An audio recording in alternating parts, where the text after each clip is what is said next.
Hola grupo, aquí andamos de nuevo.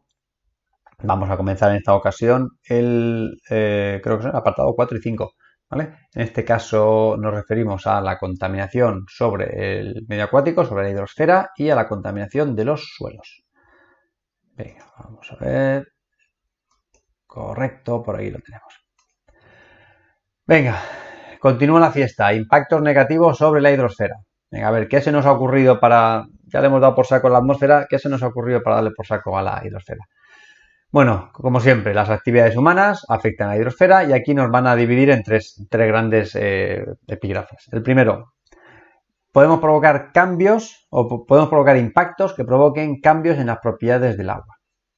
¿Cómo podemos cambiar la propiedad de un agua? Pues, por ejemplo, cuando añadimos una cierta sustancia contaminante o cuando modificamos su composición. Por ejemplo, reducimos la cantidad de oxígeno disuelto en el agua. A los seres vivos acuáticos les va a hacer súper ilusión que quitemos oxígeno del agua. O modifiquemos otros parámetros, como puede ser la temperatura del agua, ¿vale? O añadamos alguna, no sustancia química, sino alguna forma de energía. Después, también puede ser que algunos de los impactos ambientales provoquen cambios en la dinámica del agua. Esto quiere decir que por ejemplo, estemos alterando el ciclo natural del agua en un determinado ecosistema, que estemos frenando la recarga de un acuífero o que estemos incluso llegando a desecar un acuífero porque hemos extraído más agua de la que se recarga de manera natural, o que cojamos una zona húmeda, una salina, una pequeña laguna y queramos construir una urbanización y la desequemos. Digamos, pues aquí desecamos esto y veréis que chalets más guapos van a salir. Y después tendríamos, bueno, que este creo que era del epígrafe que voy a decir ahora, que ya me he venido arriba. Los cambios en la distribución. Sería lo de la desecación del agua, ¿vale? Que se ha hecho tradicionalmente para poder utilizar zonas a lo mejor para cultivar o para urbanizar, como acabo de comentar, etcétera. O también podemos cambiar la distribución del agua, pues porque diga, mira, aquí sobra agua, aquí falta, vamos a hacer un trasvase y entonces pues pasamos agua de la zona A a la zona B. ¿Ok? Venga, bueno, pues vamos a hacer, porque eso no existe, vamos a ver causas de esta contaminación del agua. Primero, podemos contaminar el agua por añadir ciertas sustancias inorgánicas. Como ejemplo, muchos metales pesados, como puede ser el mercurio, el plomo, el cobre, el cadmio, son sustancias súper tóxicas, permanecen en el agua durante mucho tiempo y pueden ir pasando a lo largo de la cadena trófica. Es decir, imaginaos que tenemos plomo en el agua y ese plomo es absorbido por las algas que hay en ese ecosistema. Esa alga se la come un consumidor primario, con lo cual el consumidor primario se está comiendo una alga con plomo, por lo tanto ese consumidor primario va a tener plomo dentro. Después, ese consumidor primario se lo come un secundario que se come al plomo de ese consumidor primario. Y después un consumidor terciario que se come al secundario que se había comido al primario que se había comido al productor. Con lo cual lo que sucede es lo que se denomina como bioacumulación. ¿Por qué? Pues porque muchos metales pesados tienen la mala costumbre de no abandonar el organismo. Se acumulan en ciertos tejidos, a veces se acumulan en hígado, a veces se acumulan en grasa, en lípidos. La cuestión es que se van acumulando. Claro, ¿qué es lo que pasa? El alga a lo mejor tenía muy poco plomo, pero resulta que el herbívoro que se ha comido el alga no se ha comido solo a ese alga, se ha comido muchas algas. Entonces el herbívoro tiene mucho más plomo que las algas que está comiendo, porque está acumulando el plomo de cada alga que come. Claro, ese herbívoro se lo come un carnívoro, pero ese carnívoro, ese consumidor secundario, no se ha comido solo a un consumidor primario, se ha comido a muchos. Y cada vez que se come a uno de ellos, se come todo el plomo que tenía acumulado. Esta causa genera que cuando, por ejemplo, nosotros, que somos los últimos consumidores, nos comemos un pez de mucho tamaño, pues cuanto más grande es un pez y más tiempo lleva viviendo en ese agua, más de ese metal pesado habrá acumulado, en el caso de que esa agua esté contaminada, ¿vale? A ver si ahora vais a pensar que no podemos comer ningún pescado grande porque todos tienen metales pesados. La verdad es que yo creo que muchos van a tener metales pesados, pero afortunadamente no todos. Pero sí que es verdad que siempre el riesgo va a ser mayor si comes un pescado grande que si comes un pescado pequeño. A ese efecto se le conoce como bioacumulación. Al final nosotros nos comemos digamos, el que está más arriba, pues está sufriendo la intoxicación aún en un grado mayor. ¿Ok? Bien, dentro de estas sustancias inorgánicas, además de los metales pesados, tenemos otras que no son metales pesados, pero que son los nitratos y los fosfatos. Nitratos y fosfatos son dos sustancias químicas muy utilizadas en agricultura porque son fertilizantes. El problema es el siguiente. Yo soy agricultor, yo quiero que mis plátanos crezcan súper bien, pues entonces voy a ponerle un poco de fertilizante a mis plátanos.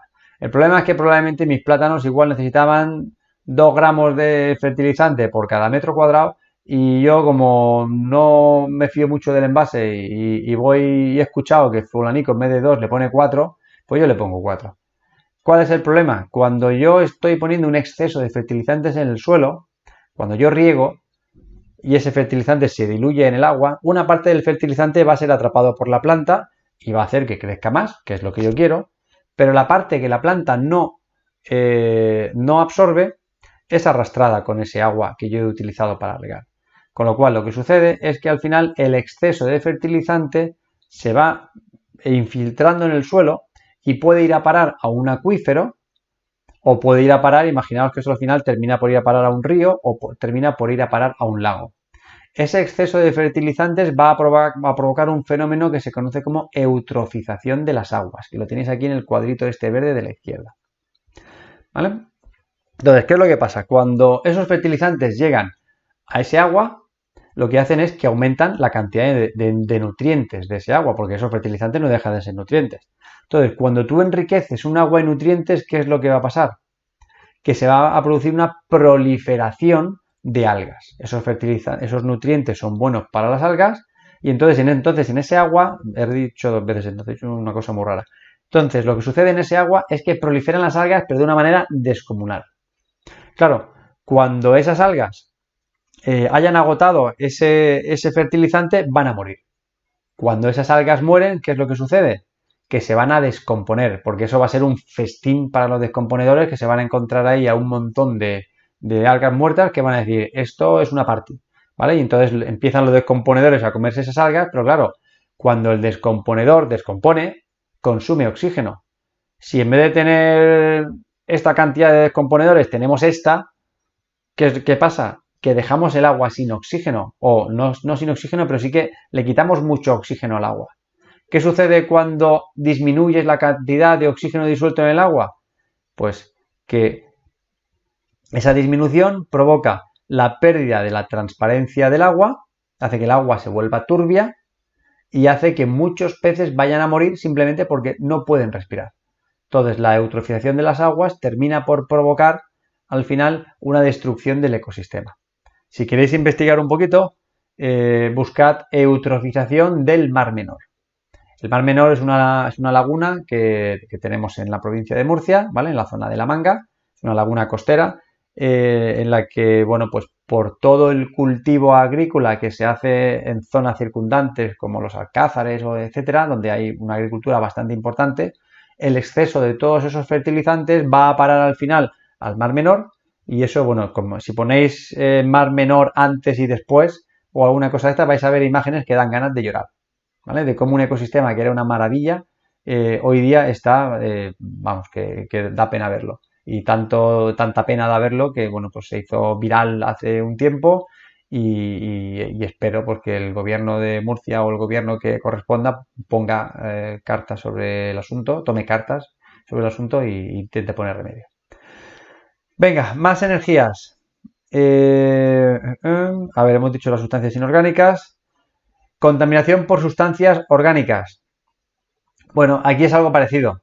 Un exceso de sustancia orgánica va a provocar que haya un exceso de consumidores primarios o de descomponedores y por tanto también se provoque la disminución del oxígeno disuelto, con los mismos ejemplos que hemos visto antes, ¿vale?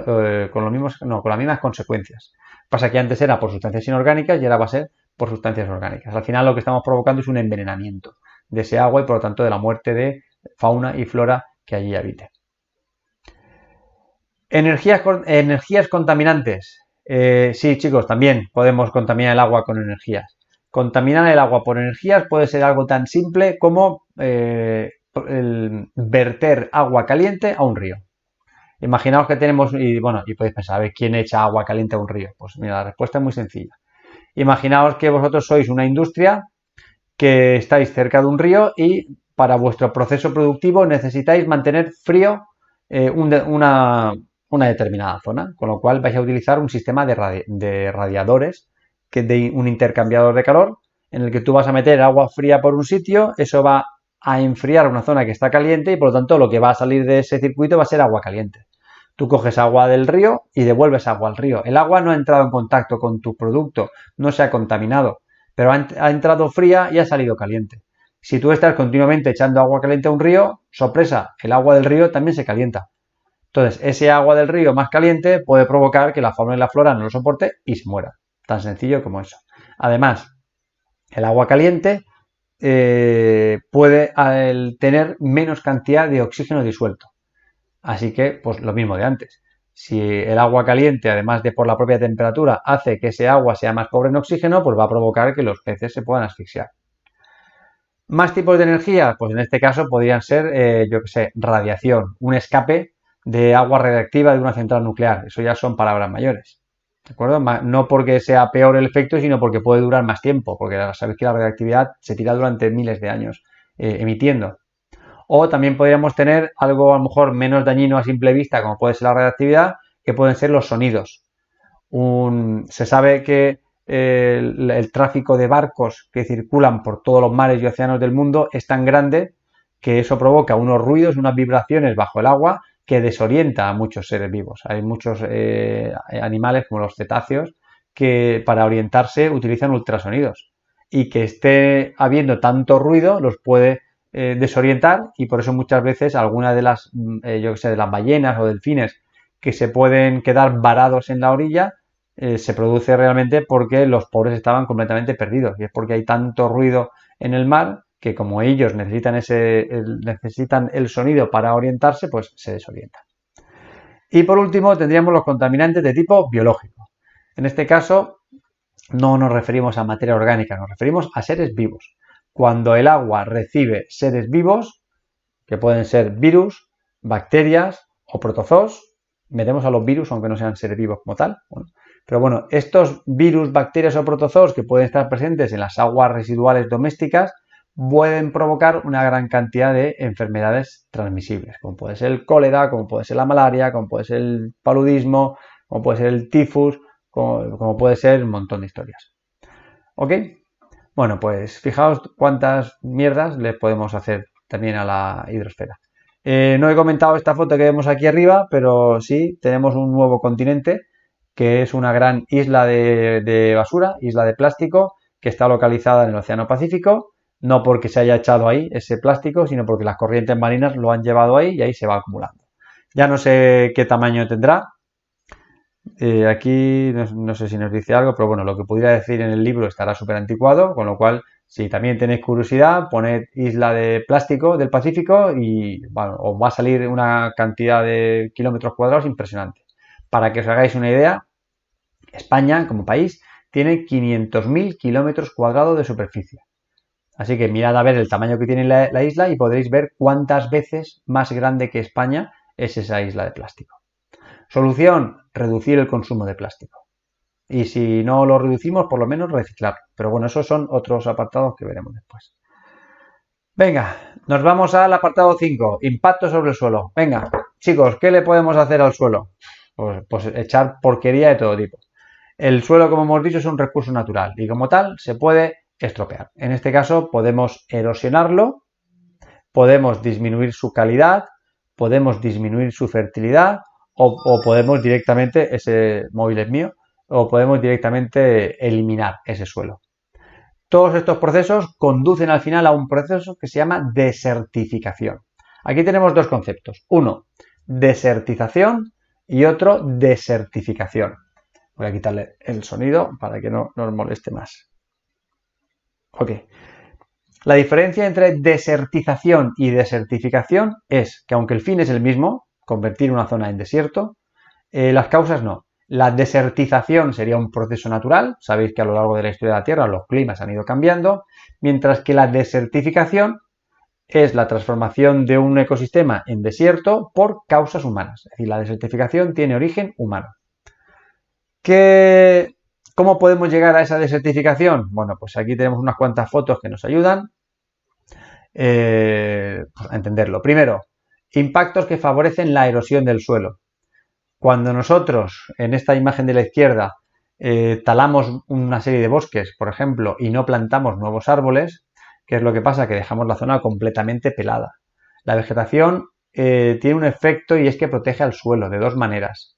Primero, las propias raíces de la planta, de esos árboles, están enganchados al suelo. Si alguna vez habéis arrancado una planta, una matita pequeña del suelo, veréis que cuando la sacáis, la raíz no sale desnuda, sino que la raíz sale con un montón de tierra pegada alrededor. Entonces, esa raíz hace como como diríamos, como una especie de... Sí, no me sale el nombre. Pero bueno, que ayuda a que ese suelo no se lo pueda llevar el agua o no se lo pueda llevar el viento, ¿vale? Porque le da como coherencia, lo cohesiona. Por otro lado, las propias plantas también hacen que el suelo se vea menos afectado frente al viento, porque las plantas frenan el viento, y también frente a la lluvia. La lluvia es buena para el suelo, pero si llueve muy fuerte y estamos en una pendiente, el agua va a empezar a resbalar y se va a llevar ese suelo. Con lo cual, las plantas también frenan la velocidad de la lluvia y hacen que el suelo infiltre más agua y por lo tanto haya menos agua de escorrentía, menos agua que resbale. Eso por un lado. Después tendríamos los incendios forestales. Sería lo mismo que antes, pero en lugar de porque hemos talado los árboles, sería porque en este caso se han quemado. A veces es por causas naturales, puede caer un rayo o lo que sea, bien, pero la mayoría de las veces es o por alguna negligencia, porque algún desecho que hemos dejado ha provocado un efecto lupa, porque alguien ha tirado sin querer una cerilla o una colilla al suelo, hay que ser desgraciado para hacerlo, pero bueno, hay quien lo hace, o se puede ser todavía mucho peor persona y entonces quemar el bosque directamente porque te apetece, porque te genera placer o porque piensas que quemando el bosque vas a poder recalificar el suelo y después construir una urbanización en esa zona. Cosa que la ley que no me acuerdo ahora qué ley es, pero bueno, hay una ley en España que indica que cuando una zona se quema, automáticamente se convierte en suelo no urbanizable, ¿vale? Para que la gente no vaya quemando montes para después construir en ellos. También podemos favorecer la erosión del suelo con un sobrepastoreo. Si tenemos una gran cantidad de vacas, ovejas o lo que sea, de animales herbívoros, si tenemos más de lo normal y las sacamos al monte a que pastoreen, pues al final los pobres animales de tanto comer van a dejar el suelo pelado. Entonces, sobrepastorear es malo, pastorear no, ¿vale? Pero pastorear en exceso sí.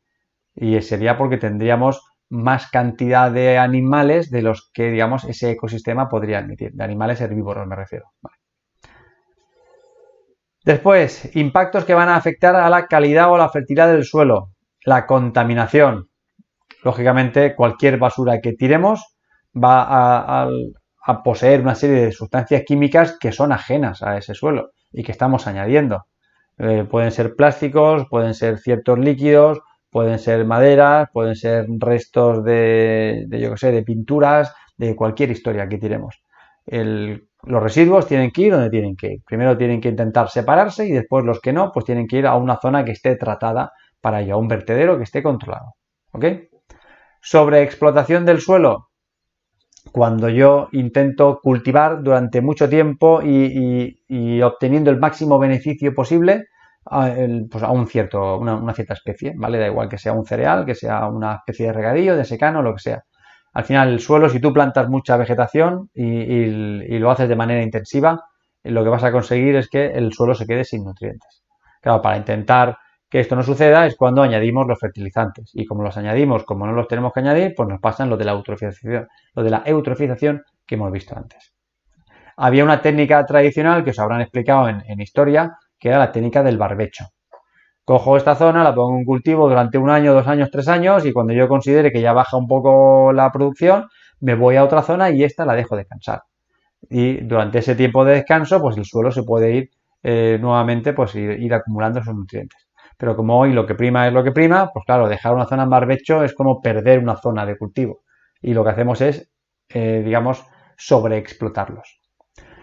Y por último, otros impactos que eliminen directamente el suelo.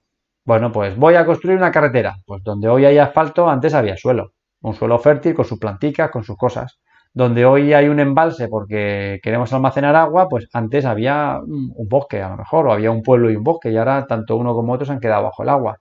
Donde resulta que voy a montar una mina porque quiero extraer arena para poder construir, bueno, pues ahí había un ecosistema y había un suelo que era fértil, pues también me lo he ventilado, me lo he cargado, ¿vale? Bueno, pues todas estas acciones conllevan la pérdida de suelo y la pérdida de suelo hace que no haya vegetación y por lo tanto que lleguemos a una situación de desertificación.